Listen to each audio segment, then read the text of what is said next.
দুর্ঘটনা করে যাচ্ছে, কিন্তু এই সড়ক দুর্ঘটনা নিয়ে কারো মাথা ব্যথা নাই। কিন্তু দলের যখন তাদের স্বার্থ লাগবে তারা নিরাপদ সড়ক আন্দোলন করবে, সুশৃঙ্খল সড়ক আন্দোলন করবে। নিরাপদ সড়ক আন্দোলন আমরাও করেছিলাম 2011 সালে। সেই আন্দোলন ছিল সুশৃঙ্খল সড়ক দেওয়ার জন্য। এখন যারা এই নিরাপদ সড়ক সুশৃঙ্খল সড়ক নিয়ন্ত্রণ করছে তাদেরকে বলতে চাই, এই চট্টগ্রাম কক্সবাজার এই হাইওয়ে রোডকে সিক্স করতে হবে। আর না হয়তো আগামী 3 মাস পরে যদি এই চট্টগ্রাম কক্সবাজারে একজন মানুষের প্রাণ হানি হয়, সেই প্রাণের উন্নতিতে হবে অন্তর্বর্তী সরকারের। কারণ দলীয় সরকারের কাছে কখনো কিছু চেয়ে মানুষ পায় না। অন্তর্বর্তী সরকার এই দেশের সরকার, জনগণের সরকার, গণতান্ত্রিক সরকার, গণমানুষের সরকার। তার কাছে সবাই সবকিছু দাবি করতে পারে। যদি আদায় করতে না পারে চোর করে নিতে হবে, মন্ত্রণালয় ঘেরাও করে নিতে হবে, কর্মসূচি দিয়ে নিতে হবে। সুস্থ থাকবে, ভালো থাকবে।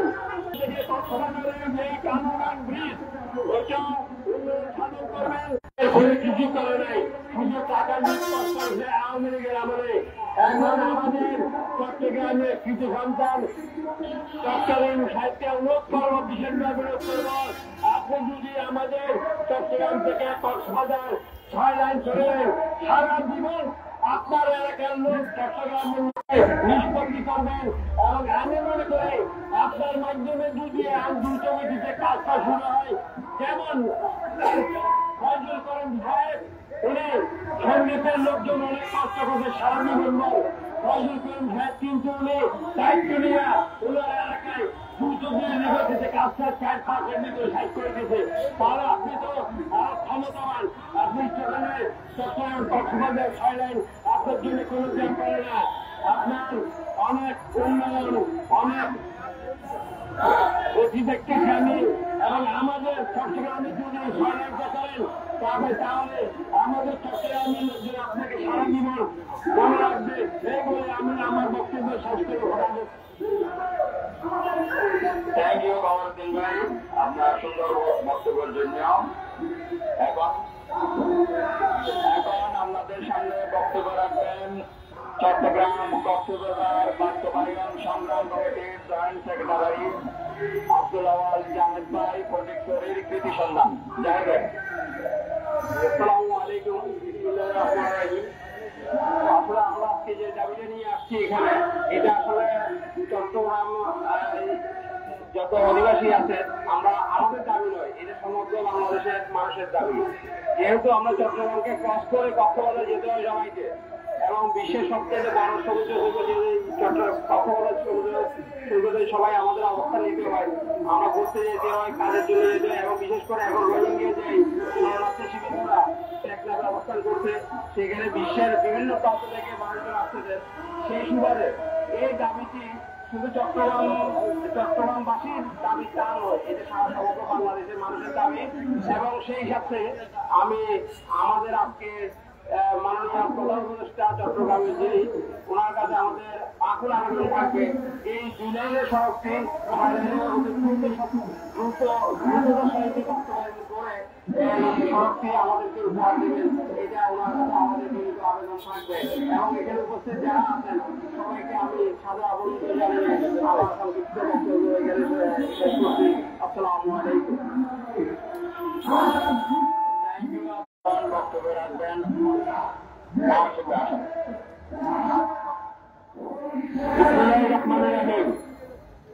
আসসালামু আলাইকুম।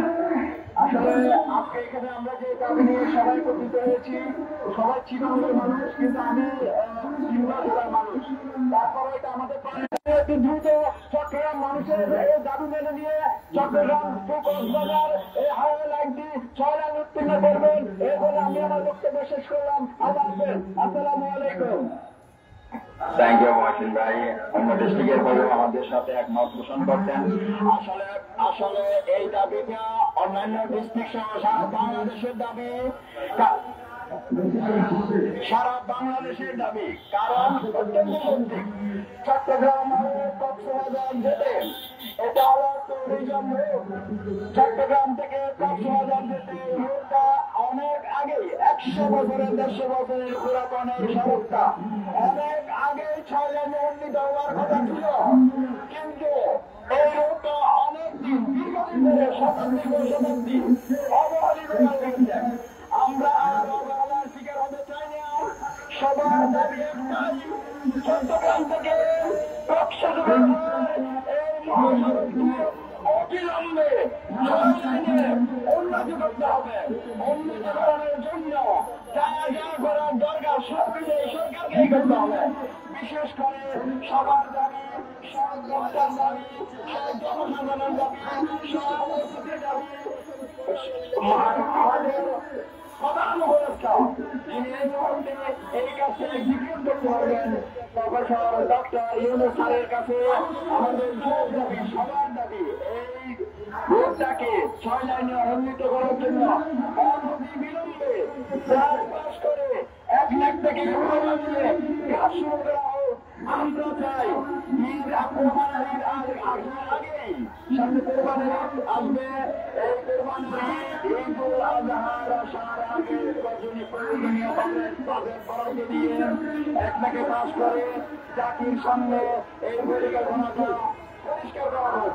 এই পর্যায়ে আপনাদের সামনে বক্তব্য নিয়ে আসবেন চট্টগ্রামের কৃতি সন্তান, বিশেষ করে উত্তর চট্টগ্রামের কৃতি সন্তান, ঢাকার যুব নেতা, জুলাই আগস্ট বিপ্লবের অন্যতম স্টেক হোল্ডার অ্যাডভোকেট নাজিমুদ্দিন ভাই।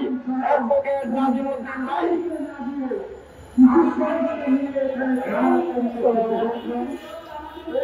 উপস্থিত এবং দেশবাসী,